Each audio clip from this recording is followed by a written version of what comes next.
जय हिंद बच्चों। तो आज की क्लास में बनाने वाली है अपनी विज्ञान। ठीक है, इसमें सारे विज्ञान देखेंगे जो आपके वार्षिक परीक्षा जो शुरू होने वाली है उसके लिए महत्वपूर्ण होने वाली है। ठीक है, इसमें से जो क्वेश्चन देख लेना आप, इससे बाहर नहीं जाने वाले आपके। ठीक है, तो अध्याय 1 में है रासायनिक विज्ञान एवं समीकरण। ठीक है, तो आपके पहला चैप्टर है, इसमें से देखेंगे जो आपके क्वेश्चन आ सकते हैं पेपर में। ठीक है, तो रासायनिक अभिक्रिया। ठीक है, तो सबसे पहले रासायनिक अभिक्रिया क्या है। ठीक है, ये क्वेश्चन आपका पूछा है कई बार। तो रासायनिक अभिक्रिया क्या है? वे प्रक्रिया हैं जिनमें नए गुणों वाले पदार्थ बनते हैं। बस इतना ध्यान रखना है आपको। वे ऐसी प्रक्रियाएँ होती हैं जिनमें नए गुण वाले पदार्थ बनते हैं, रासायनिक अभिक्रियाएँ कहलाती है। ठीक है बेटा, इनमें क्या अभिकारक वे पदार्थ जो अभिक्रियाएँ भाग लेते हैं, जो भाग लेते हैं वे क्या कहलाते हैं? अभिकारक। उत्पाद के होते हैं जो अभिक्रिया के फलस्वरूप बनेते हैं, जो बन जाते हैं वो फलस्वरूप हो जाएगा। ठीक है, ठीक आपका आया है, ध्यान देना। ठीक है, इतना आप कर लोगे तो आपका हो जाएगा कंप्लीट। ठीक है बेटा, चलो और आगे का इंपॉर्टेंट क्वेश्चन। नेक्स्ट आपका क्वेश्चन जो कई बार पूछा गया, संक्षारण क्या है? इंग्लिश में बोलते हैं कोरिजन। ठीक है, संक्षारण क्या होता है?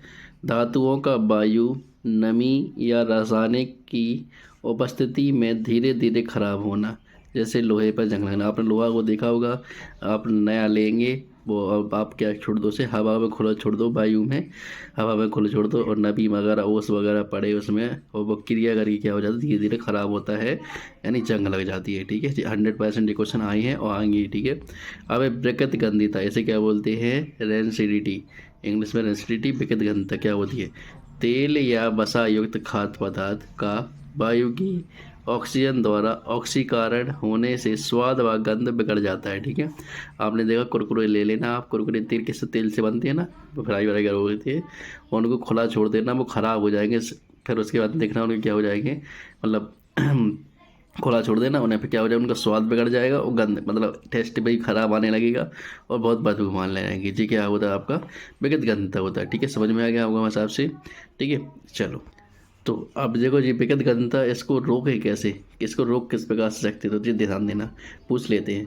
एक वैक्यूम पैकिंग, वैक्यूम पैकिंग क्या होती है? उसमें से पूरी हवा निकाल देते हैं। जैसे आपने कुरकुरे का पैकेट देखा होगा, उसके अंदर से पूरी हवा निकाल देते हैं, मतलब जो होती है। ठीक है, और उसमें क्या नाइट्रोजन जैसी अक्रिय गैस भरना, उसमें जो गैस भरी रहती है ना कुरकुरे में, वो नाइट्रोजन गैस भरी रहती है, उसमें हवा नहीं रहती है। हवा में तो वो ख़राब हो जाते हैं। नाइट्रोजन जैसी अक्रिय गैस भर मतलब जैसे ख़राब नहीं होते हैं। एंटीऑक्सीडेंट मिलाना, एंटीऑक्सीडेंट मतलब जिससे जल्दी ख़राब ना हो। ठंडे एवं अंधेरे स्थान पर, देखा होगा आपने, अगर उन्हें बाहर खुला छोड़ दे तो ख़राब हो जाते हैं, और ठंडे अंधेरे कमरे में रखा जाता है। ठीक है, ये हो गया आपका। अब आप अगर देख सकें तो इन क्वेश्चन को देख लेना आप, इनमें से एक एक नंबर के आपके पेपर में पूछा है। रासायनिक विज्ञान के दो लक्षण। ठीक है, संतुलित रासायनिक समीकरण क्या है, इधर ही पढ़ लोगे आपका काम हो जाएगा। विगत घनता को रोकने पर जितना हमने समझा दिया आपको। ठीक है, ठीक है, अब आप कीजिए क्वेश्चन। ठीक है, दहन एवं संचारण में एक समानांतर मैग्नीशियम रिबन के दहन, ये वाला देख लें, ये इंपॉर्टेंट क्वेश्चन में से। ठीक है, अब है नेक्स्ट, द्रव्यमान संरक्षण का नियम, एक प्रयोग समझाइए। नियम के आधार पर रासायनिक अभिकरणों को संतुलित करना क्यों आवश्यक है। ठीक है, तो इन क्वेश्चन को आप देख लेना, बाकी जो हमने समझा दिया उनसे बाहर नहीं जाएगा आपके। ठीक है, एक अध्याय कंप्लीट। नेक्स्ट बढ़ते हैं दूसरे में। अम्ल, क्षार और लवण, इसका क्वेश्चन देखेंगे। ठीक है, सबसे पहले तो जान लो अपन अम्ल, क्षार एवं लवण के गुण, उनकी पहचान, पीएच मापन एवं दैनिक जीवन में उपयोग। ठीक है, तो अपन ध्यान रख रहे हैं, इनको नापते कैसे? पीएच माप, पीएच पैमाना होता है, उससे नापते हैं। ठीक है, अब सबसे पहले जान लो अम्ल क्या होते हैं। अम्ल बोलते हैं एसिड। स्वाद में कैसे होते हैं? खट्टे होते हैं। नहीं, नीले लिटमस पे डालो तो कैसे हो जाते हैं? लाल। नीले लिटमस पेपर होता है, उस पर डाल दो, लाल पड़ जाएंगे। ठीक है, तो पता चल जाएगा क्या है आपकी अम्ल है। ठीक है, अब है क्षारक। क्षारक क्या बोलते हैं? बेस। स्वाद में कैसे? वो कड़वे होते हैं। साबुन के स्पर्श जैसे, मतलब साबुन टेस्ट किया होगा अपने लगाते समय, तो कैसा लगता है? कड़वा टाइप में लगता है, तो बिल्कुल वैसे ही। लाल लिटमस को कैसे कर देते हैं? नीला। लाल इन्हें लाल लिटमस पेपर पर डालो कैसा कर देंगे? नीला। ठीक है, ये आपके अम्ल क्षार हो गए। ठीक है, अब बढ़ते हैं नेक्स्ट आगे। ठीक है, अब इनकी गुण, अम्ल की गुण, क्षार की गुण और लवण की गुण। ठीक है, ये गुण पूछ लेते, ध्यान रखना। अम्ल की गुण कैसे? स्वाद में खट्टे होंगे। ठीक है, लेटवास को लाल कर देंगे, लाल पर, ठीक है, नीले पे डालो तो लाल कर देंगे। धातु से H2 गैस। ठीक है, तो क्षार कैसे? कड़वे होते हैं, बिल्कुल अपनी भाषा में याद कर लेना, लिख देना वहाँ पे। लेटमस को नीला कर देते हैं। अम्ल से लवण। ठीक है, अब लवण क्या होते हैं? स्वाद में नमकीन जैसे होते हैं लवण। जल में विद्युत होते हैं। ठीक है, चालक, कुछ चालक होते हैं, कुछ चालक नहीं होते। ठीक है, ये हो गया आपके यहाँ पे। ठीक है, ये है गुणधर्म, अम्ल और क्षारक। ठीक है, स्वाद कैसा होता है इनका, जो अम्ल होते हैं खट्टा, सिरका, नींबू जैसे, और क्षारक कैसा हो, कड़वा, ठीक है। लिटमस परीक्षण में क्या होती है, जो नीले लिटमस को लाल कर देते हैं अम्ल, और क्षारक को कैसे, लाल लिटमस को नीला कर देते हैं। फिनोप्थलीन से क्या होता है, रंगीन रहता है अम्ल, और जो कैसा गुलाबी लाल हो जाता है।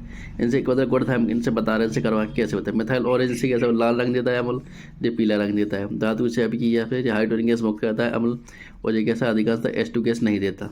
अम्ल से अभिक्रिया करने पर ये कैसा होता है, क्षारक के साथ लवण जल बनाते हैं उदासीकरण, और ये कैसे होता है, अम्ल के साथ लवण जल देते हैं। मतलब इनसे क्रिया करवा पता चल जाएगा अपन को कि ये अम्ल है, ये क्षार है, ठीक है।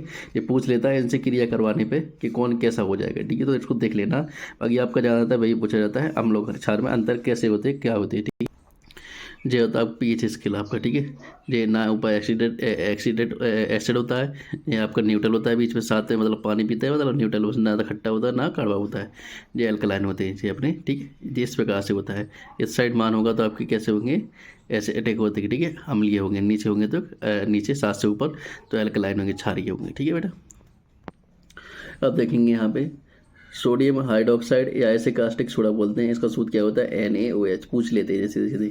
इसकी बनाने की विधि आपकी यहाँ पे आपकी देखी है, ठीक है। इसका उपयोग कहाँ होता है, साबुन, कागज, किस्म, रेसे बनाने में, ठीक है। यहाँ पे इनका योग उपयोग होता है, जय पूछ लेता है उपयोग वगैरह, ठीक है।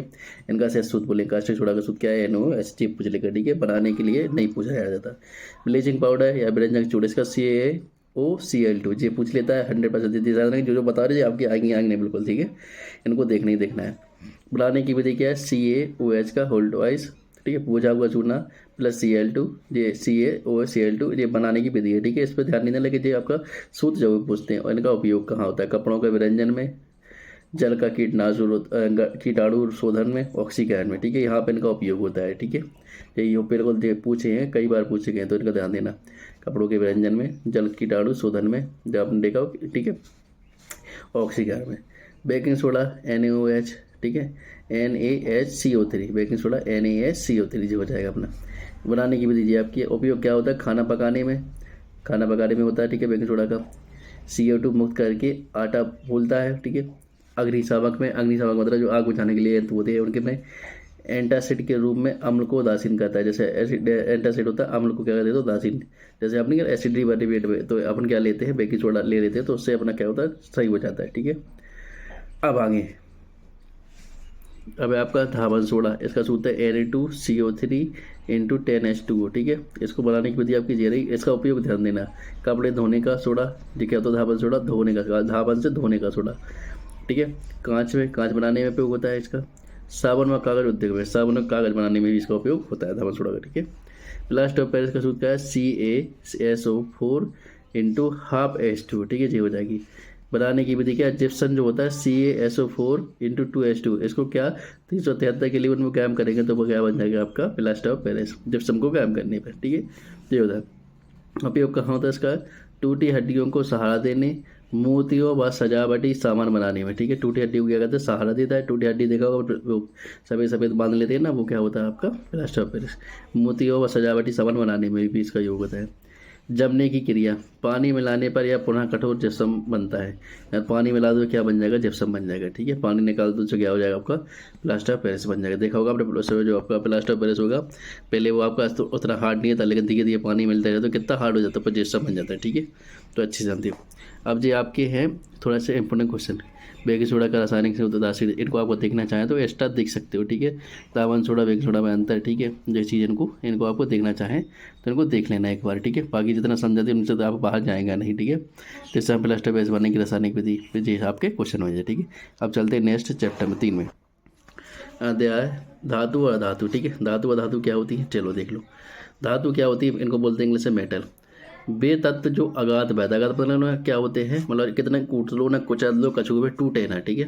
मतलब जैसे अपने जो धातु धातु होती है ना, टूटते जाते टूट जाते, लेकिन सोने और कूटो कछु भी करो, लेकिन भाई देखो तुमने उन्हें तन जाती वैसा हो जाती, लेकिन ये जल्दी टूटती नहीं है, ठीक है। चमकीली भी होती है।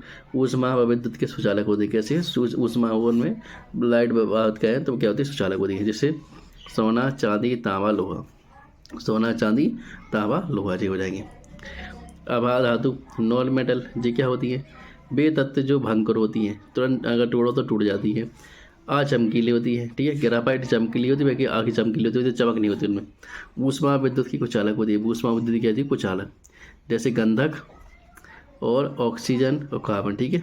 ऊष्मा की क्या होती है, कुचालक होती है, लेकिन जो गंधक हो गई और ऑक्सीजन होंगी, जो कार्बन, जो कुछ सुचालक होती है, ठीक है। अब ये गुणधर्म, धातु, अधातु, ठीक है, इनकी क्या हो जाए गुणधर्म वगैरह देख लेते हैं, ठीक है।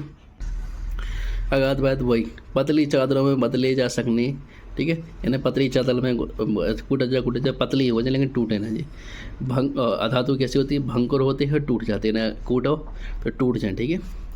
तन्यता कैसे होती है, पतले तारों में खींचा जा सकता है, ठीक है ना। बहुत लंबो खींच लो तार खींचा, इन्हें तारों में नहीं खींचा जाता, इन्हें मतलब तार खींचो तो टूट जाए नहीं। चालकता, धातु में कहा ऊष्मा विद्युत की चालक होती, ठीक है। सबसे ज़्यादा चालकता कहो चांदी।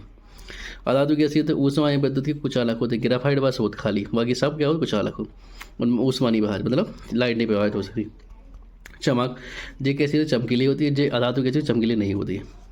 बस इनमें क्या होता है, हीरा आयोडीन को छोड़ दो, ठीक है। हीरा आयोडीन चमकीली होती है, बाकी सब अधातु नहीं चमकती।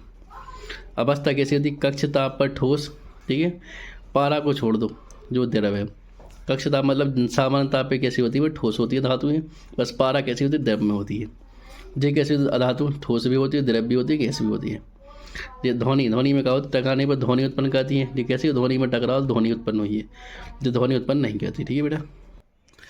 धातु है देख लो, देखिए इनकी जो धातु होती है इनकी प्रतीक देख पर आप पूछ लेता है। पोटेशियम का क्या होता है के, सोडियम का Na, कैल्शियम का Ca, मैग्नीशियम की Mg, एल्युमिनियम का Al, जिंक का Zn, आयरन का Fe, लेड का Pb, कॉपर का Cu, सिल्वर का Ag, गोल्ड का Au, ठीक है। इनको देख लेना एक दो बार क्योंकि ये पूछे जाते हैं, ठीक है। अब होती है धातु निष्कर्षण की विधि। जैसे धातु निष्कर्षण, धातु निकालनी पड़ेगी ना, ऐसे तो मिल जाएंगे तुरंत आपको सोना मिल जाए, इनको निकालना पड़ेगा, सही करना पड़ेगा। तो विज्ञा के चरण कौन से, पहले अयस्क का संधारण, इसमें क्या होता है अशुद्धियाँ लगी रहती है, उसमें मिट्टी रेत आदि को हटाते हैं पहले, ठीक है, धातु निकालने के लिए। पर धातु ऑक्साइड है परिवर्तन, भंजन और निष्पादन। धातु ऑक्साइड का परिवर्तन किया जाता है, पहले किया जाता है भंजन और निष्पादन किया जाता है। धातु ऑक्साइड का अपचयन, फिर ऑक्सीजन हटाना, ऑक्सीजन हटा देते हैं, ठीक है। फिर शुद्धिकरण, फिर परिष्करण, तब जाकर आपकी धातु निकलती है, इतना करना पड़ता है, नहीं तो सबको धातु ना मिल जाए, सोना ना मिल जाए। संचरण, ध्यान देना, ये क्वेश्चन काफ़ी बार पूछा, जितने क्वेश्चन बता रहे जो 100% आएंगे, ध्यान रखना, पढ़ना है आपको अच्छे से। संचरण क्या होता है आपका, परिभाषा है कोरिजन। परिभाषा, धातुओं का वायु, नमी और रसायनों की उपस्थिति में धीरे धीरे नष्ट हो जाना, वे क्या होती है संचरण। लोहे पर जंग लगना, Fe2O3 × H2। तांबे पे हरे रंग की परत, कॉपर सल्फेट, चांदी का काला पड़ना, सिल्वर सल्फाइड, ये क्या होगा आपका संचरण, ठीक है जी। कई बार पूछा गया है, ठीक है। देखा होगा आपने चांदी पे क्या हो जाता है, काली पड़ जाती है। कॉपर जो तांबा होता है उसको क्या हो जाता है आपका हरा हरा हो जाता है, ठीक है। और लोहे में जंग लगने के उपाय पूछते हैं कि लोहे में जंग लगे तो रोकने के उपाय बताओ। तो पहले तो या तो पेंट कर दो या ग्रीस लगा दो या तेल लगाना है, ठीक है। जिससे क्या हो जाए, ऑक्सीजन नमी का संपर्क रुक जाता है, जिससे नहीं खराब होगी। फिर गैल्वेनीकरण होता है, लोहे पर जिंक की परत चढ़ाना, क्या हो जाता है गैल्वेनीकरण। जिंक संक्षारित होकर लोहे की रक्षा करती है। मिश्र धातु बनाना, मिश्र धातु बना दो, स्टेनलेस स्टील में लोहा, कार्बन, क्रोमियम, निकल मिला दो, तो जिससे क्या होगा, तो संचरण कम होगा। बलुआ लोहा, पिग लाइन, शुद्ध लोहा प्राप्त करने हैं। शुद्ध लोहा वो जो होगा जैसे रेलवे में उपयोग होता है, उस पर जंग इतनी जल्दी नहीं लगती है, ठीक है, शुद्ध लोहा होगा। मिश्र धातु क्या होती है, अलॉय, इसे बोलते हैं अलॉयज। परिभाषा, दो या दो से अधिक धातु हूँ, दो या दो से अधिक धातु मिलाओ, या धातु या अधातु। जब मैं दो या दो से अधिक धातु हूँ या अधातु हो का सामान्य मिश्रण क्या लगता है, तो मिश्र धातु कहलाता है। उद्देश्य गुणों में सुधार करना है, जैसे अगर आपके लोहे में अशुद्धता मिला दो, क्या वो जंग नहीं लगेगा जल्दी। जैसे कठोरता बढ़ाना, कठोरता भी बढ़ जाता है, संक्षारण रुक जाती है, जंग लगना भी रुक जाती है, गलनांक कम हो जाता है, गलनांक भी कम हो जाता है, ठीक है जी, हो जाएगा आपका। अब ये पूछते हैं कि स्टेनलेस स्टील कैसे बनेगी, तो इसमें क्या संघटक होती है आपकी FeCCrNi, इन सबको मिलाने पर बनती है स्टेनलेस स्टील। इससे क्या उपयोग होता है, बैतन और सर्जिकल उपकरण बनाने में, ठीक है। बैतन बनती है और सर्जिकल उपकरण जैसे सर्जी वगैरह कहते हैं, सर्जी डॉक्टर वगैरह वो। पीतल कैसे बनता है, CuZn, कॉपर जिंक से। मोतिया बनती है और बागन बनती है। कासा CuSn से। मोतिया सिक्के, सोल्डर, Pb, इनको देख लेना, ठीक है। P एसिड, तो ये उतने ज़्यादा पूछे नहीं जाते हैं, लेकिन पूछे आ सकते हैं, ठीक है।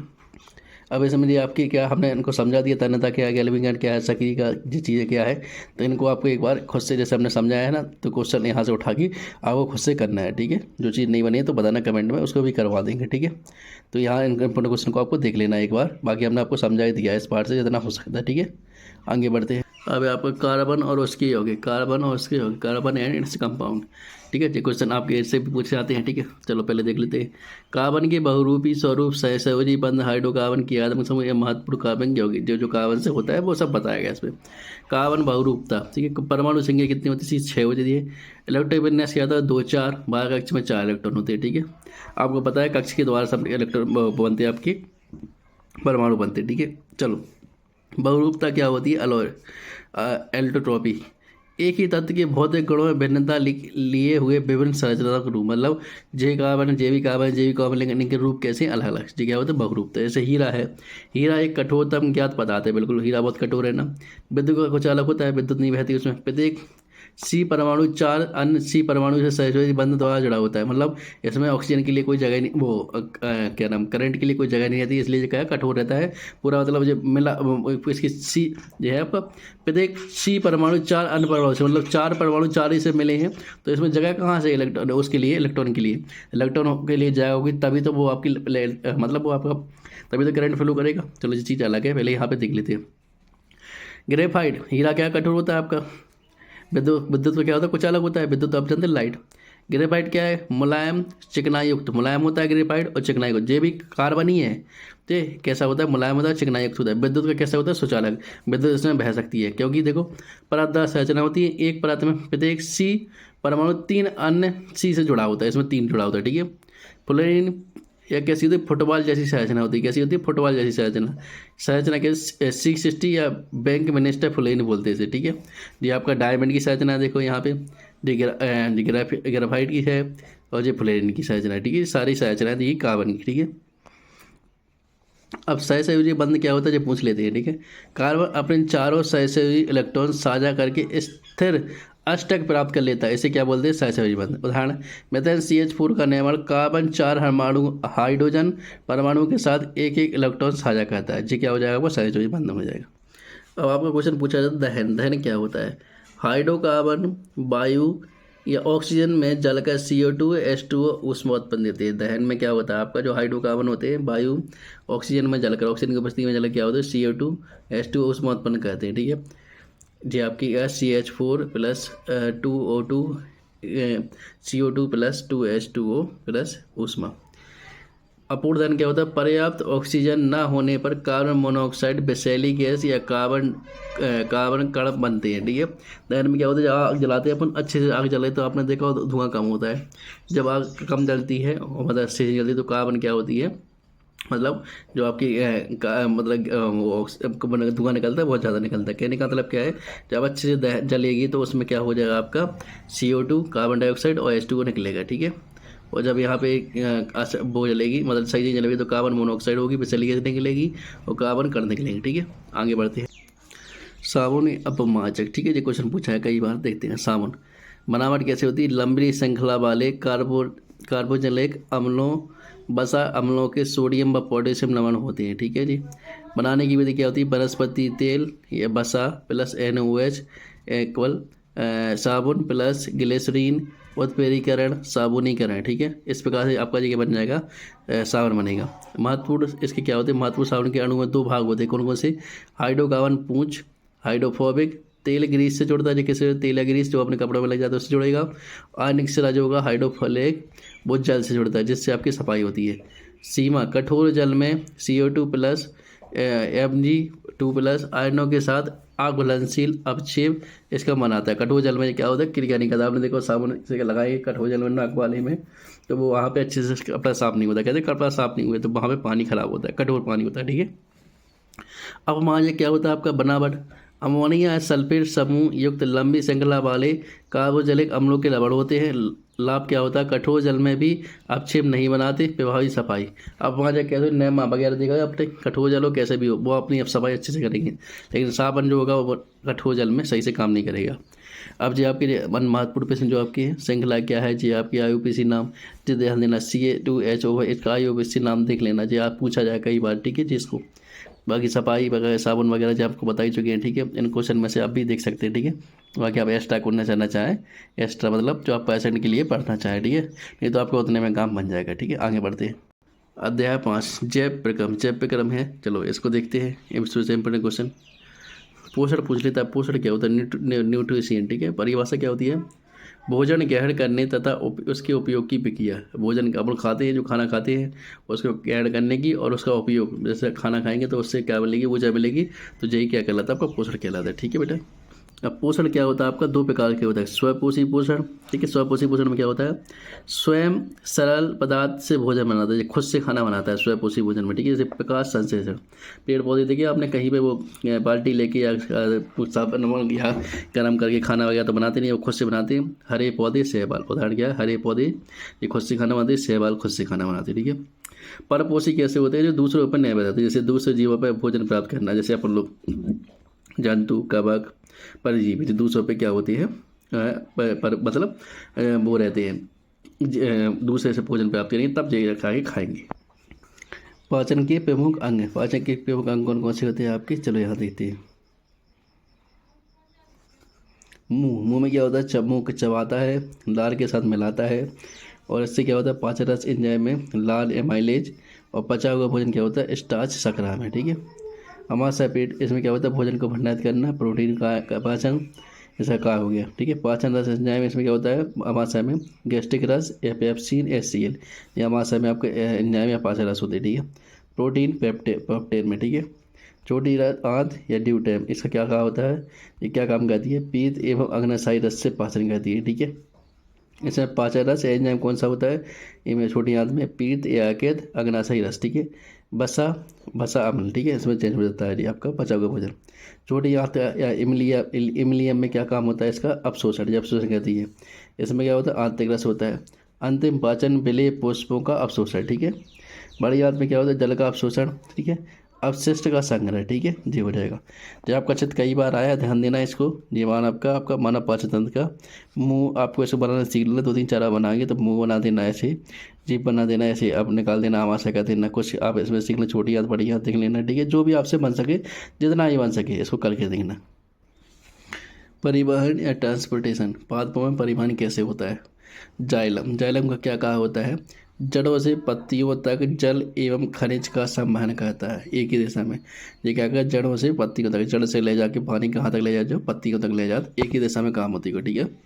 फिलोएम क्या कहता है? पत्तियों से पौधों, ठीक है। इसमें हाँ, जड़ों से जाइलम क्या होता है? जल एवं खनिज, जो मिट्टी से खनिज होते हैं वो भी और पानी भी, ठीक है, दोनों ले जाता है जाइलम। फिलोएम क्या कहता है? पत्तियों से पौधों के अन्य भागों तक भोजन ग्लूकोज का सम्मान करता है, दोनों दिशाओं में होता है फिलोएम का काम, ठीक है। क्या कहता है? भागों तक, मतलब पौधों के अन्य भागों तक भोजन ग्लूकोज का सम्मान करता है, कौन कहता है? फिलोएम, ये काम हो जाएगा इसका, ठीक है। अब देखते हैं मानव में परिवहन है परिसंचरण तंत्र। मानव में कैसे होता है? हृदय, हृदय का काम करता है पंपिंग अंग। हृदय क्या करता है? पंप करता रहता है। आपने अच्छे से देखा होगा, आप अभी भी चेक कर सकती है। अपनी बाएं साइड में हृदय हाथ रखना हाइट पे, ठीक है, फेफड़े के ऊपर। वो क्या होगा? आपको धक धक करके आवाज़ आती रहेगी, ठीक है। तो इसमें 4 कक्षे, 2 होते हैं आलिंद और 2 कैसे होते हैं? निलय होती है।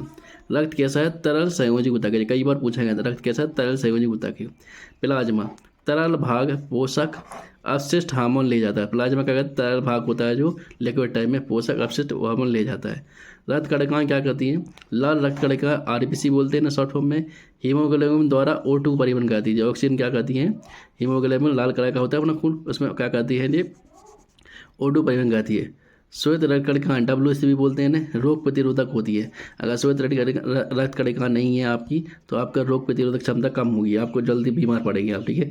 प्लेट्स क्या होती है? रक्त का थक्का बनाती है। जैसे आपने खून से कहीं पर कट गए आप, वहाँ पे क्या करेंगे आप? प्लेट्स होंगी तो आपका रक्त का थक्का जम जाएगा, खून सूख जाता है ना, वो वही होता है रक्त का थक्का, ठीक है। अब ये क्या है आपका? बाह्यका, काय, भित्ति और बल्ब, इनका क्या काम है? एक चीज़ आपकी लिखी है। धमनी, धमनी क्या कहती है? आर्टरी बोलते हैं। ये क्या कहती है? ओट युक्त रक्त हृदय से शरीर को ले जाती है। कहाँ से? हृदय से शरीर के में। ये कैसी होती हैं? मोटी और लचीली होती हैं। बल्ब इनमें नहीं होती। बल्ब मतलब बंद करने के गेट टाइप में। शराब, वेन, ये क्या होती है? CO2 युक्त रक्त शरीर से हृदय को ले जाती है। ये क्या है? शरीर में CO2 का होता है ना, वो कहाँ ले जाती है? हृदय में। ये कैसी होती है? पतली होती है। शराब देख रही होंगी अपने अपने अभी हाथ में भी देख सकते हो, जैसे ये दिख रही ना, देखो यहाँ पे दिख रही है हरे कलर में, जी देखो दिख रही ना आपको हरे कलर में, देखो जी, ठीक है, शराब है, ठीक है, आपकी बात देख लेना। हाँ, रक्त वापसी में मदद करती हैं, ठीक है। हाँ, रक्त वापसी में क्या करती है? मदद करती हैं। कोशिकाएँ, कैपिलरी, ठीक है। ऊतकों एवं रक्त के बीच पदार्थों का विनिमय करती है, पदार्थ का विनिमय करती हैं। अत्यंत पतली होती है जी, और इनमें क्या होती है, बल्ब नहीं होते, ठीक है। सिर में सिरा में बल्ब होते हैं, ठीक है बेटा। उत्सर्जन एक्सरेशन क्या होता है आपका, शरीर में विषैले नाइट्रोजन युक्त, शरीर के अंदर जो विषैले नाइट्रोजन युक्त होते हैं अपशिष्ट पदार्थ, यूरिया, जैसे यूरिया क्या बाथरूम के द्वारा निकलता है, अमोनिया, ये भी बाथरूम यूरिक अम्ल को हटाने की भी क्या कहलाती है, उत्सर्जन कहलाती है। जैसे आप बाथरूम करने जाते हैं तो इसमें निकल जाती है। मानव उत्सर्जन तंत्र क्या है आपके, मानव उत्सर्जन तंत्र कौन कौन सी आपकी, मुख्य अंग क्या है, बेग या गुर्दे, किडनी, ठीक है। काय रक्त को छानकर मूत्र बनाना, रक्त को कहते हैं छानते हैं मूत्र बनाते हैं। अतिरिक्त जल जितना आप लोग को चाहिए नहीं, यूरिया जो चाहिए नहीं बाहर निकाल देते, लवण हटाना जी हटा देते हैं, ठीक है। मूत्र निर्माण के चरण एक छनन, फिर पुनर्षणन और स्थावरण। अन्य उत्सर्जी अंग फेफड़े हैं, CO2, त्वचा पसीना, यकृत पीत, मतलब त्वचा के द्वारा पसीना निकलता है जो हमको चाहिए नहीं होता, फेफड़ों के द्वारा CO2 पी और यकृत के द्वारा पीत बैठक, ठीक है। तो जी आपके क्या हो जाएंगे आपका, जी आपका जी उचित पूछा गया कई बार, ठीक है जी। आपको देख लेना उत्सर्जन तंत्र आपकी यहाँ से किडनी हो जाएगी, ठीक है, आपकी धमनी हो जाएगी, ये भाग हो जाएगा आपका, ठीक है। ये सब चीज़ें आप एक बार देख लेना, ठीक है इनको। अब ये आपके अन्य महत्वपूर्ण कुछ, इनको स्वपोषी पोषण जो खुद के द्वारा होता है, पीत रस कहाँ बनता है, कहाँ, ठीक है, पित्ताशय में, ये चीज़ इनको एक बार देख लेना। पर हमने समझा दिया है आपको, अब खुद से इन क्वेश्चन को कर लेना। जो क्वेश्चन आपका मानव भेदा का नामांकित चित्र आपका पूछा गया कई बार, देख लेना, ठीक है। वायवीय अवायवीय में श्वसन में क्या अंतर बताओ, ठीक है। जो वायवीय श्वसन होता है, वायवीय श्वसन कैसा होता है आपका, इसके लिए क्या चाहिए, ऑक्सीजन की बस्ती चाहिए होती है वायवीय के लिए, वायवीय के लिए, ठीक है। अवायवीय के लिए ऑक्सीजन की बस्ती वो चाहिए नहीं चाहिए होता है, ठीक है। तो इनको आपको देख लेना है, ठीक है। ये इंपॉर्टेंट क्वेश्चन है। अब आगे बढ़ते हैं। अध्याय 6 नियंत्रक एवं समन्वय, ठीक है। नियंत्रण एवं समन्वय ये आपका अध्याय 6 है, ठीक है। नियंत्रण एवं समन्वय इनमें क्वेश्चन देखेंगे जो आपके पेपर की दृष्टि से महत्वपूर्ण है, ठीक है। तो यहाँ पे समझे पहले तंत्र की नियंत्रण क्या होता है, तंत्र के द्वारा क्या नियंत्रण होता है, तीव्र तत्कालिक प्रतिक्रिया, जैसे हाथ से कुड़ना, जैसे आपको थोड़ा सा थोड़ा चोट सी लग जाए तो अपना हाथ सिकुड़ जाता है ना, जैसे तो आपके कहीं पे ऐसे अचानक से किया हो तो क्या तंत्र की नियंत्रण होता है। रासायनिक नियंत्रण क्या होता है, हार्मोन के द्वारा होता है, जैसे मंद होता है, धीमा होता है वो, और दीर्घकालिक प्रतिक्रिया जैसी वृद्धि होगी, ठीक है। ये क्या होता है आपका रासायनिक नियंत्रण, पूछ ले सकते हैं, आपके पूछा जा सकता है, पूछा भी है। तंत्र क्या, तंत्र जंतुओं में तंत्र का कोशिका न्यूरॉन की संरचना, जो आपके न्यूरॉन की संरचना है। तंत्र का अंतिम सिरा, तंत्र का कोशिका केंद्रक, तो मुझे क्वेश्चन चित्र आपको कई बार आया, देख लेना इसको बना के, ठीक है। तो कोशिका काय क्या होता है, केंद्रक एवं कोशिकांग, ठीक है। डेंटाइट क्या होता है, संवेदनीय सूचना, जो आपकी संवेदनीय सूचना होती है घेरा कहता है। एक्सोन क्या होता है, सूचना को एक न्यूरॉन से दूसरे न्यूरॉन तक पहुंचाता है। सिनेप्स क्या होता है, दो न्यूरॉन्स के बीच का अंतराल जहां रासायनिक संकेत का स्थान होता है, ठीक है। अब जो है प्रतिवादी क्या होती है, रिफ्लेक्स एक्शन क्या होती है, परिभाषा देखो सुनो।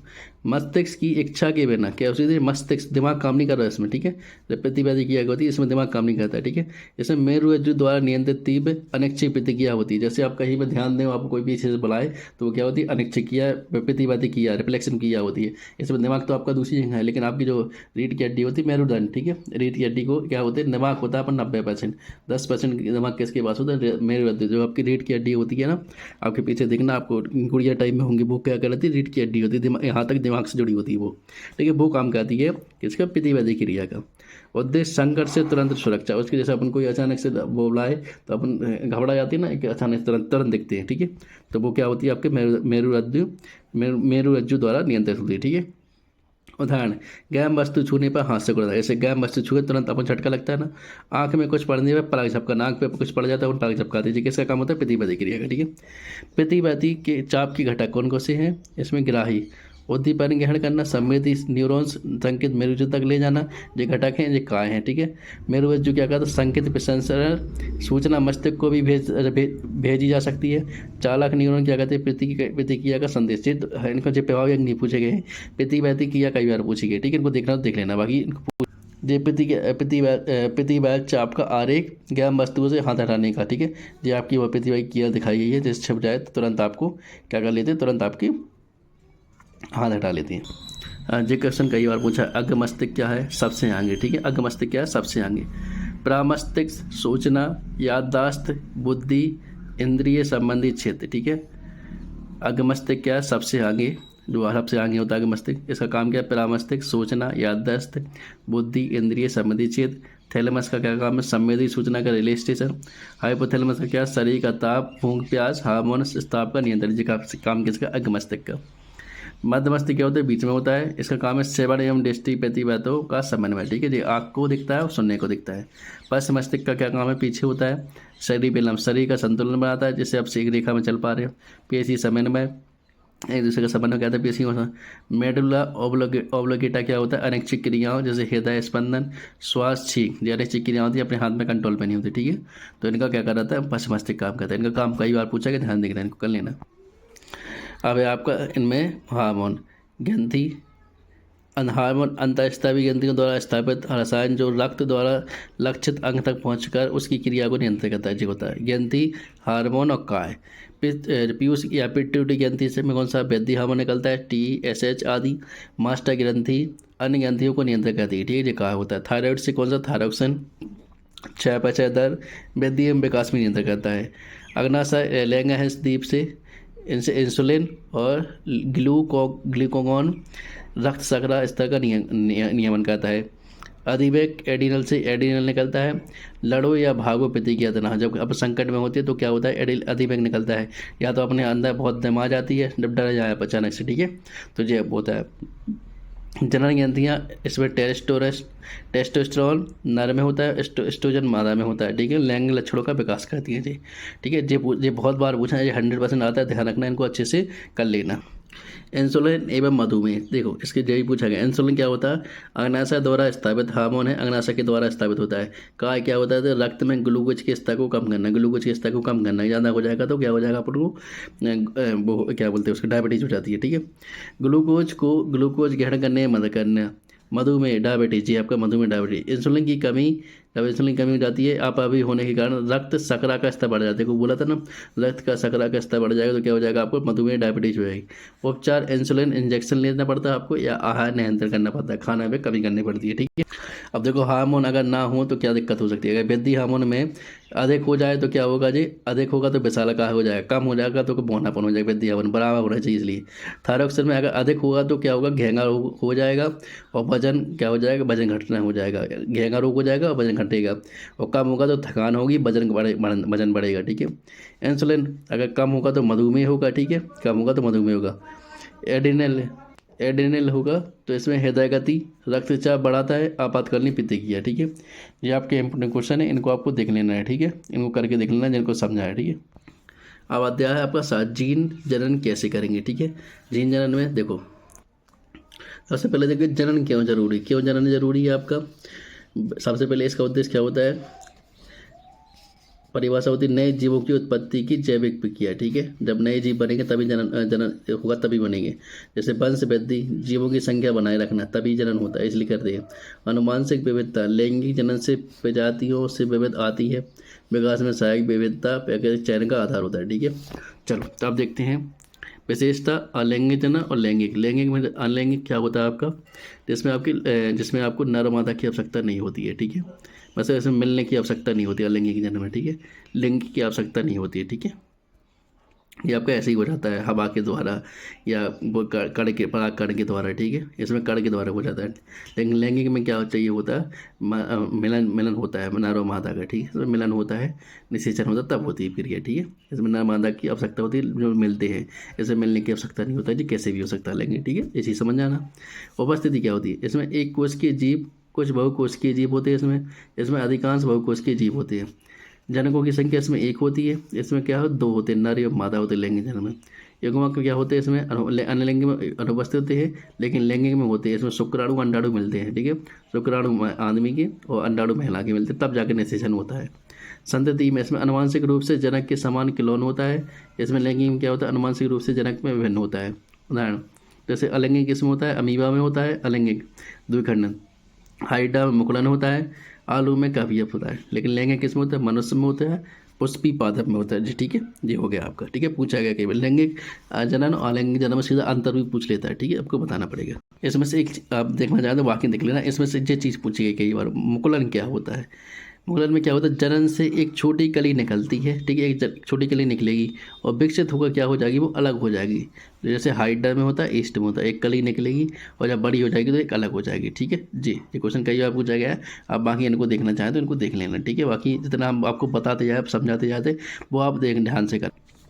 मानव में लैंगिक जनन, ठीक है, युवावस्था में क्या का परिवर्तन है, कई बार पूछा गया है, ठीक है। परिभाषा, वह आयु जब जनन अंग परिपक्व हो जाते हैं और जनन क्षमता प्राप्त होती है, लगभग 11 से 19 वर्ष, ठीक है, इसमें परिवर्तन होती है। परिवर्तन शरीर में हार्मोन टेस्टोस्टेरोन एस्ट्रोजन के कारण द्वितीय लैंगिक अवसरों का लक्षणों का विकास होता है, ठीक है। द्वितीय लैंगिक लक्षण क्या होते हैं, नर लड़के में और मादा लड़कियों में, ठीक है। लड़कों में क्या होता है, दाढ़ी मूंछ आना या स्वर भारी होना, शरीर पर बालों की वृद्धि, शारीरिक मांसपेशियों का विकास। लड़कियों में क्या होती है, स्तनों का विकास, रजोधर्म का प्रारंभ, सोड़ी हिप्स का चौड़ा होना और त्वचा कोमल होना, ठीक है, ये लड़कियों में आ जाता है, ठीक है। तो आपके मासिक धर्म चक्र एवं निषेचन, ठीक है, जो क्वेश्चन आया है, ठीक है, इंपोर्टेंट क्वेश्चन है, ध्यान देना। मासिक धर्म चक्र क्या होता है, लगभग 28 दिनों का चक्र जिसमें अंडाणु परिपक्व होता है, अंडाणु होता है महिलाओं के अंदर, ध्यान रखना, और गर्भाशय की दीवार मोटी होती है, ठीक है। इसमें क्या होता है, ऋतुस्राव यदि निषेचन नहीं होता तो गर्भाशय की मोटी परत रक्त के साथ बह जाती है 3 से 5 दिन के अंदर, ठीक है। क्या होता है, अंडाणु खुद मतलब अगर निषेचन नहीं होगा, मतलब उसमें शुक्राणु नहीं मिलेगा मेल का, तो क्या हो जाएगा, वो खुद मिट जाता है अंडाणु, 3 से 5 दिन में आपका मतलब मासिक धर्म के दौरान निकल जाता है। निषेचन में क्या होता है, अंडवाहिनी में शुक्राणु एवं अंडाणु का संलयन एक युग्मक बन जाता है, एक कोशिका बनती है, जिससे भ्रूण का विकास होता है। युग्मज गर्भाशय में स्थापित होकर बार बार विभाजित होता है। गर्भनाल भ्रूण को माँ के रक्त से पोषण पदार्थ लाने का कार्य करती है। जो आपकी गर्भनाल होती है, वो जो खाना होता है माँ से, वो बच्चों तक पहुँचाती है। जब कब हो जाता है, निषेचन हो जाता है, ठीक है। निषेचन कब होता है, जब अंडवाहिनी में शुक्राणु एवं अंडाणु का मिलन हो जाता है, ठीक है जी। शुक्राणु क्या होता है, मेल का, और अंडाणु क्या होता है, महिला फीमेल का, ठीक है, ये हो जाता है। गर्भकाल क्या होता है, लगभग 9 महीने या 36 से 40 सप्ताह। इसके अंत में पेशाब होता है, जिससे बच्चा का जन्म होता है, ठीक है। गर्भ निरोध के उपाय कई बार पूछा गया, ध्यान देना। गर्भ निरोध के उपाय क्या, अवरोधक विधियाँ, ठीक है। इसमें कॉन्डम होता है, नर या मादा STD से बचाव होता है, जिससे क्या होता है, बच्चा नहीं आता है, ठीक है। ये आपका ये होता है, पूछा गया ये बात, ठीक है। कंडोम नर या मादा दोनों के लिए होता है, कोई भी यूज कर सकता है। STD से बचाव। गर्भ निरोधक गोलियाँ आती है कि जिससे खाने से बच्चा होने की संभावना कम हो जाती है, जिससे आपको टाइम मिल जाता है, ताकि आप मतलब अपने एक बच्चे होने के बाद दूसरे बच्चे के लिए वो उसमें समय रख सके, ठीक है। हार्मोन द्वारा अंडोत्सर्जन रोकना, ठीक है, हार्मोन के द्वारा अंडा नहीं बनता। फिर अंत गर्भाशयी युक्ति IUCD कॉपर टी ले सकते हैं। साल चिकित्सा नसबंदी क्या हो सकती है, पुरुष में होती है। ट्यूबेक्टोमी महिला में होती है, स्थायी विधि, ठीक है, ये हो जाता है आपका। अब जी आपके इंपोर्टेंट क्वेश्चन, इनको आपको एक बार देख लेना है, ठीक है, जितना आपको समझा दिया, बाकी इससे बाहर नहीं जाएगा। अब अध्याय 8 अनुमानसिकता, ठीक है। अनुमानसिकता क्या है, अनुमानसिकता क्या होती है, देखो, पीढ़ी दर पीढ़ी माता पिता के से संतानों से में गुणों का स्थानांतरण, जैसे माता पिता में गुण होगी वैसे ही बच्चे में हो आएंगे, वो अनुमानसिकता होती है, ठीक है। विविधता क्या होती है, एक ही प्रजाति के विभिन्न सदस्यों के बीच गुणों में भिन्नता है, ठीक है। वंशागति का आधार जीन अनुमानसिक गाइजे होती है, ठीक है। इन शब्दों को समझो थोड़ा, क्योंकि ये शब्द पूछ लिए जाते नहीं तो बनेंगे। विपरीत लक्षण क्या होते हैं, एक ही गुण दो परस्पर विपरीत रूप होते हैं। जीन क्या होता है, अनुमानसिकता की मूल इकाई होती है। किसी विशिष्ट लक्षण के लिए उत्तरदायी DNA खंड होता है, ठीक है। जीन किसी विशिष्ट लक्षण के लिए क्या होगा, DNA खंड होगा। एलील क्या है, एक जीन के विभिन्न रूप होंगे। समयुग्मी क्या है, एक ही प्रकार के एलील TT या TT वाला जीव। विषमयुग्मी क्या है, दो भिन्न एलील TT वाला जीव। जीनोटाइप क्या है, जीव में उपस्थित अनुमानसिक संरचना जीन सहयोजी, ठीक है। फेनोटाइप क्या है, जीव का दिखने वाला बाहरी रूप। प्रभावी लक्षण क्या है, विषमयुग्मी अवस्था में भी व्यक्त होने वाला लक्षण। अप्रभावी लक्षण क्या है, केवल समयुग्मी अवस्था में ही व्यक्त होते हैं, ठीक है। अब देखते हैं मेडल के नियम। मेडल के 3 नियम, प्रभावितता, पृथक्करण, स्वतंत्र अभिवन में केवल प्रभावितता का नियम और पृथक्करण का नियम ही अब बचा है, बाकी आपका अभिवन विकास से संबंधित हट चुका है, ठीक है। प्रभावितता का नियम क्या है, किसी जोड़े में एक लक्षण प्रभावी होते हैं और दूसरा अप्रभावी होता है। एक प्रभावी होता है, दूसरा प्रभावी नहीं होता है। F1 पीढ़ी में केवल प्रभावी लक्षण दिखाई देंगे, ठीक है। पृथक्करण का नियम क्या है, किसी लक्षण के लिए उत्तरदायी एलील युग्म बनाते समय अलग अलग हो जाते हैं, ताकि प्रत्येक युग्म में केवल एक ही एलील हो जाए, ठीक है। अब जी क्वेश्चन भी पूछा गया आपका, मानव लिंग निर्धारण। लिंग गुणसूत्र कितने 23 बार जोड़ा होता है, ठीक है। महिला में कौन कौन से होती है, XS दोनों समान पाए जाते हैं। पुरुष में क्या होती है, XY होती है, ठीक है। अब इसमें क्या हो, लिंग निर्धारण कैसे होता है, जिस माँ का जैसे एक्स गुणसूत्र वाला अंडा रूप दे सकती है, पिता एक्स या वाई वाला, माँ तो से वाले एक्स वाला दे सकती है, पिता एक्स या वाई देगा, ठीक है। अगर क्या होगा निषेचन में एक्स माँ का मिलेगा, एक्स पिता का मिलेगा, तो क्या होगी, लड़की होगी, एक्स एक्स वाई लड़की होगी। अगर माँ का एक्स मिला और पिता का भाई मिला तो क्या होगा, लड़का होगा, एक्स वाई होगा। इससे क्या होता है, आपका लिंग निर्धारण होता है, बच्चा बनेगा कि बच्ची, ठीक है। माँ में तो कैब में एक्स एक्स होते हैं, ठीक है, पूछ जाते हैं कई बार। वंशानुगति गति के अध्ययन में संबंधित महत्वपूर्ण तथ्य, विषम युग में टीटी जीन प्रभावी लक्षण दिखाता है लेकिन अप्रभावी एलील को वाहक के रूप में रखता है। सब युग में अप्रभावी टीटी होने पर भी अप्रभावी लक्षण होते हैं। लक्षणों का पैटर्न जीनोटाइप एवं पर्यावरण दोनों पर निर्भर करता है। लिंग संलग्न रोग, कुछ रोग लिंग गुणसूत्र से जुड़े होने के जीनों के कारण होते हैं, जैसे बारंता, हीमोफीलिया, ठीक है। ये रोग इन रोग को ध्यान देना, बारंता और हीमोफीलिया। अगर आप माता पिता में से किसी को बारंता है या हीमोफीलिया तो जो बच्चे को होगा, ठीक है जी, गुणसूत्र के द्वारा जुड़े हैं। अब जो आपके इंपॉर्टेंट क्वेश्चन इनमें से आपको देख लेना है, ठीक है, ये बाकी क्वेश्चन आपको देख लेना है।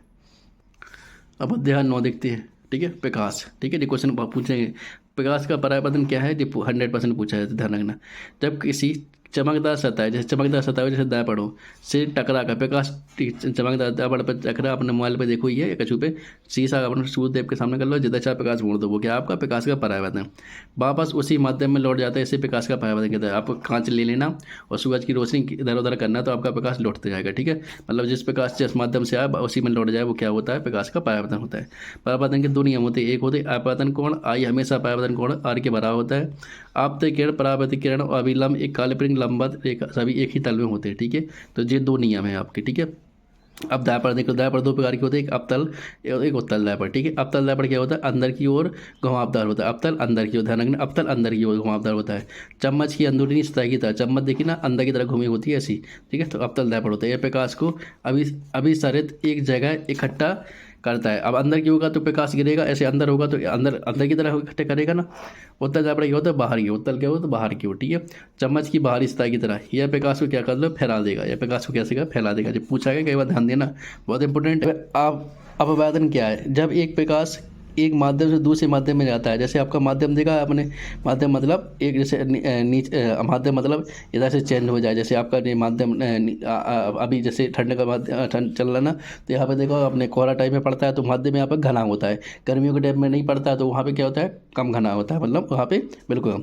तो जब एक प्रकाश एक माध्यम से दूसरे माध्यम में जाता है, जैसे हवा से पानी में, हवा से पानी जैसे आप लेना पानी, कोई टार्च लेना और उसे पानी में डालना, ठीक है, टार्च पानी में जला के डालना, ऐसे ही डाल देना, सीधा डाल दो। हवा से पानी में डालोगे तो वह क्या होगा, मुड़ जाता है, देखा होगा आपने प्रकाश, जैसे आप लाइट डालना तो थोड़ा प्रकाश मुड़ा हुआ दिखेगा, उसे क्या बोलते हैं, अपवर्तन बोलते हैं। प्रकाश की यदि अलग अलग माध्यम में प्रवेश करने पर बदल जाती है, तो पानी में डालोगे अलग होगी, पानी में टार्च डालोगे अलग होगी, कोई और द्रव में डालोगे, तेल में डालोगे तो अलग होगी, ठीक है, तो अलग अलग बदल जाती है। जी, स्नेल का नियम लिखने के लिए आता है, ध्यान रखना, n1 sin i बराबर n2 sin r, तो ध्यान देना आता है आपका। अपवर्तन का नियम, आपतित किरण, अपवर्तित किरण और अभिलंब सभी एक ही तल में होते हैं, ठीक है। दाएं का सूत्र कई बार पेपर में पूछेगा, तो दाएं का सूत्र क्या होता है, 1/f बराबर 1/v प्लस 1/u, 1/f बराबर 1/v प्लस 1/u। f क्या फोकस दूरी है, v प्रतिबिंब की दूरी, u क्या वस्तु की दूरी, तो ध्यान देना है इसको। लेंस की क्षमता P बराबर 1/f, जहाँ f मीटर में, मात्रा क्या होता है, डायोप्टर, लेंस की जो आपको मात्रा होता है डायोप्टर होता है। उत्तर लेंस की क्षमता धनात्मक होती है, अवतल लेंस की ऋणात्मक क्षमता होती है, ध्यान रखना। अध्याय 10 मानव नेत्र तथा रंग बिरंगा संचार, इसमें देखते हैं इंपॉर्टेंट क्वेश्चन। मायोपिया, निकट दृष्टि दोष, मायोपिया किसे बोलते हैं, निकट दृष्टि दोष को, ठीक है। इसमें क्या समस्या क्या होती है, पास की वस्तु तो साफ दिखती है लेकिन दूर की वस्तु कैसी धुंधली दिखती है, तो ये मायोपिया रोग है। कारण क्या होता है, प्रतिबिंब रेटिना के सामने बनता है, यह तब हो सकता है जब नेत्र गोलक बहुत लंबा हो या लेंस बहुत छोटा हो। संशोधन क्या होता है, अवतल लेंस अपसारी लेंस का उपयोग करें, यह प्रतिबिंब को वापस रेटिना पर खिसका देगा, ठीक है जी, आया है, ध्यान देना इसको। हाइपरमोटोपिया, ऐसे क्या बोलते हैं, दूर दृष्टि दोष, इसमें क्या होता है समस्या, दूर की वस्तुएं साफ दिखती है लेकिन पास की वस्तुएं कैसे दिखेंगी, धुंधली दिखेंगी। कारण क्या होता है, प्रतिबिंब रेटिना के पीछे बनता है, यह तब हो सकता है जब नेत्र गोलक बहुत छोटा हो या लेंस बहुत पतला हो। संशोधन क्या होता है, उत्तल लेंस अभिसारी लेंस का उपयोग करें, यह प्रतिबिंब की सही रेटिना के पर केंद्रित करने में मदद करता है, ठीक है जी, होगा। अब आपका प्रेसबायोपिया या जरा दूरदृष्टि। इसमें क्या होता है, समस्या उम्र के साथ सामान्य क्षमता कम हो जाती है। आमतौर पर 40 से 45 वर्ष के बाद लोगों को पास की वस्तु देखने में कठिनाई होती है।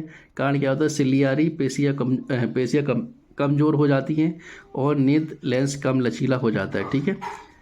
संशोधन क्या होता है, द्विफोकली लेंस जिसमें अवतल और उत्तल दोनों भाग होते हैं, उपयोग करें। अब है प्रकाश का विक्षेपण। इसमें क्या होता है, आपका सफ़ेद प्रकाश जब सूर्य की रोशनी से प्रकाश पड़ता है ना, तो BIBGYOR में विभाजित हो जाता है। मतलब ये आपका इस कलाई में विभाजित होता है। जैसे सब सफ़ेद प्रकाश को किस में से गुजारते हैं, पेज में से। पेज देखा होगा आपने, त्रिभुज की तरह होता है, आपने स्कूल में देखा होगा, सर ने दिखाया होगा। मुड़ जाता है, अलग रंग में विभाजित हो जाता है। जैसे बैगनी सबसे अधिक मुड़ता है, लाल सबसे कम मुड़ता है। ठीक है। तो B से बैगनी और R से रेड। ठीक है। जो बैगनी सबसे ज़्यादा मुड़ेगा और रेड सबसे कम मुड़ेगा। ठीक है। इस प्रकार से इन धनुष एक प्राकृतिक स्पेक्ट्रम है जो वायुमंडल में जल की बूंदों द्वारा सूर्य के प्रकाश से विक्षेपण का कारण बनती है। विक्षेपण आपने देखा, सूर्य जब बरसात में सूर्य की रोशनी पड़ती है और बरसात की बूंदें पड़ती हैं तो इंद्रधनुष बनता है। ये प्रकाश का विक्षेपण, मतलब वो अपने 7 रंगों में व्यक्त हो जाता है। ठीक है। अब प्रकाश का विकिरण क्या होता है, प्रकाश का विकिरण क्या होता है, जिसमें छोटे छोटे कण द्वारा प्रकाश अवशोषित कर लिया जाता है और विभिन्न दिशा में उत्सर्जित कर दिया जाता है। जैसे अपन नीला आकाश क्यों दिखाई देता है, इसी के कारण प्रकाश का विकिरण करना। नीला रंग क्या कर रहा है, सब कण अपने में अवशोषित कर लेते हैं, जिससे अपन क्या दिखता है, आकाश का नीला रंग। ठीक है। पृथ्वी के वायुमंडल में छोटे छोटे वायु के अणु होते हैं। ये अणु नीले प्रकाश छोटे तरंग को लाल प्रकाश की तुलना में अधिक बिखेरते हैं। ठीक है। इसलिए हम ऊपर से देखते हैं तो हमारी आंखों में क्या दिखता है, अपन को नीला कलर दिखता है इस वजह से। ठीक है। टनल प्रवाह क्या है, यह क्या है, कोलाइडी कणों एक माध्यम से निलंबित बहुत बारीक कणों के द्वारा प्रकाश का विकिरण। ठीक है। कोलाइडी कण अपन ने देखोगे, जैसे अपने जो अपने खबरेले घर होते हैं उसमें देखो सूर्य का प्रकाश पड़ता है तो छोटे छोटे कण दिखते हैं वो कण। ठीक है। उसी वजह से उदाहरण, धूल भरे कमरे में सूर्य की किरण, देखो बात हो रही है धूल भरे कमरे में क्या हो, सूर्य की किरणों का पथ दिखाई देना। सूर्य की किरणों का पथ दिखाई देता है अपन को धूल की वजह से। कोहरे में प्रकाश किरण पुंज का पथ दिखाई देना, बाइक के धुएं का नीला रंग। ठीक है। जी आपके क्या हो जाएंगे, कोलाइड प्रवाह हो जाए। अध्याय आपका 11, अध्याय 11। ठीक है। इसमें तो देखो आपके सूत्र आते हैं, ध्यान देना इसको आपको। विद्युत धारा आवेश प्रवाह की दर क्या होता है, सूत्र I = Q/T। मात्रा क्या होता है विद्युत धारा का, एम्पियर। ठीक है। अब ओम का नियम कई बार पूछा गया, ध्यान देना। इसमें क्या होता है, नियत ताप पर किसी चालक से प्रवाहित विद्युत धारा I और उसके सिरों के बीच विभवांतर V के अनुक्रमानुपाती होती है। ठीक है। ये क्या हो जाए, V समानुपाती I या V/I बराबर स्थिरांक R। ठीक है। या सूत्र लिखते हैं V = IR। ठीक है। ओम के नियम का पालन ना करने वाले उपकरण डायोड और ट्रांजिस्टर हैं जो ओम का नियम का पालन नहीं करते। इसमें क्या बताते हैं, किसी चालक से प्रवाहित विद्युत धारा उसके सिरों के बीच विभवांतर के अनुक्रमानुपाती होता है। ठीक है। विद्युत शक्ति या ऊष्मा क्या होती है, विद्युत शक्ति P से दर्शाते हैं विद्युत ऊर्जा की व्यय की दर। सूत्र क्या होता है, P = VI। ठीक है। अब इसको चेंज कर सकते हैं आपको। ठीक है। I²R। ठीक है। V को चेंज करने पर ये आपके सूत्र क्वेश्चन मतलब और न्यूमेरिकल करने के लिए आते हैं। विद्युत ऊर्जा ऐसे इस प्रकार लिख सकते हैं, E = P × T। ठीक है। बाकी के इंपॉर्टेंट क्वेश्चन आपके जे रहने वाले, इनको आपको देख लेना है। ठीक है। बाकी हमने विस्तृत क्लास इन चैप्टर की प्ले लिस्ट में डाली विज्ञान की कक्षा 10 की, तो वहाँ से आप देख सकते हो। क्या है, इस वीडियो में काफ़ी लंबा हो रहा है, इसलिए वजह से इसको थोड़ा स्पीड से कर रहे हैं ताकि आप क्या कर लें, जल्दी से इस वीडियो में पूरा रिवीजन कर लें ताकि आपको पास होने निकलो। ये क्वेश्चन पूछे जाते हैं। प्रतिरोध को प्रभावित करने वाले कारक। ठीक है। चालक की लंबाई क्या होगी, चालक की लंबाई R समानुपाती L। चालक के अनुपस्थित काट का क्षेत्रफल R समानुपाती 1/A। ठीक है। प्रतिरोध को प्रभावित करने वाले, प्रतिरोध होगा अगर क्या करें, चालक की लंबाई बढ़ेगी तो प्रतिरोध बढ़ेगा। और चालक के अनुपस्थित काट का क्षेत्रफल क्या होगा, कम होगा तो क्या होगा, जब बढ़ेगा तो क्या होगा, इसका उल्टा प्रभाव पड़ता है इसमें। ठीक है। ये इस प्रकार से हमारा पर्यावरण अध्याय 12 यहाँ पर अपनी विज्ञान समाप्त होती है। ठीक है। इसमें थोड़ा क्वेश्चन देख लें। पर्यावरण क्या है, हमारे चारों ओर का भौतिक एवं जैविक संसार जिसमें सभी जैविक, सजीव एवं अजैविक निर्जीव घटक शामिल होते हैं जो एक दूसरे से परस्पर किया करते हैं। ये क्या हो जाएंगे, आपके पर्यावरण हो जाएगा। ठीक है। अब जैविक घटक, अजैविक घटक। जैविक घटक क्या होते हैं, सभी सजीव जितने भी जीवित होते हैं जैविक घटक होते हैं, जैसे पादप, उत्पादक, जंतु, उपभोक्ता, सूक्ष्म जीव, अपघटक। और अजैविक क्या होते हैं, सभी निर्जीव क्या, जैसे वायु, जल, मिट्टी, प्रकाश, समान, तापमान, खनिज, सब हो जाएंगे अजैविक। ठीक है। अब प्राकृतिक तो आप जानते हो, प्राकृतिक क्या होते हैं आपके, जो भगवान बनाता है, प्राकृतिक के द्वारा बनी होती है, जैसे वन, महासागर भगवान बनाता है, आप नहीं बनाते। कृत्रिम क्या होते हैं, मनुष्य के द्वारा निर्मित, जैसे फसल, क्षेत्र, बगीचा, एकिया। ठीक है। एक्वेरियम, एक्वेरियम जहाँ मछली पालते हैं। उत्पादक हरे तालाब, ठीक है। स्वपोषी प्रकाश संश्लेषण द्वारा सूर्य की ऊर्जा को रासायनिक ऊर्जा में परिवर्तित करते हैं, ठीक है। सभी जीवों के लिए ऊष्मा का प्राथमिक स्रोत उत्पादक है नहीं। उपभोक्ता क्या है? परपोषी, उत्पादकों या अन्य उपभोक्ताओं से भोजन प्राप्ति, ये उपभोक्ता हो जाते हैं, ठीक है। ये आपके प्रकार हो गए, भोजन स्रोत हुए, उदाहरण हो गए। इनको देख लेना आपको। कौन ये आपके शाकाहारी प्राथमिक होते हैं, केवल पादप, गाय, हिरण, खरगोश, ठीक है। इनको के द्वारा आपको बता रहा है अभी। अपघटक क्या होते हैं? मृत जीवों के जटिल कार्बनिक पदार्थों को सरल अकार्बनिक पदार्थों में तोड़ना, क्या हो जाते हैं? अपघटक हो जाते हैं। पोषकों को पुनः चक्रण महत्वपूर्ण का उदाहरण कवक, फफूंद, जीवाणु। ये घास श्रृंखला हो जाएगी आपकी। सबसे पहले क्या होता है उदाहरण में? घास, फिर टिड्डा, घास को टिड्डा खाता है, टिड्डा को मेंढक खाता है, मेंढक को सांप, गिद्ध। पूर्व स्तर, पहला घास उत्पादक, टिड्डा प्रथम उपभोक्ता, मेंढक द्वितीय उपभोक्ता, सांप तृतीय उपभोक्ता, गिद्ध चतुर्थ उपभोक्ता। खास श्रृंखला जी आपकी इस प्रकार से रहने वाली, ठीक है। इस प्रकार से फूड चेन चलती है आपकी ना जी। चित्र कई बार आया ये प्रथम उपभोक्ता जी, इस प्रकार से आपको चित्र बताना पड़ेगा। ये कई बार आया, पूछा गया, ठीक है। ये बाकी आपके इंपोर्टेंट क्वेश्चन होने वाले हैं, ठीक है। इनको क्वेश्चन को आप देख लेना। तो यहाँ पे अपने 50 मिनट में पूरी विज्ञान समाप्त है।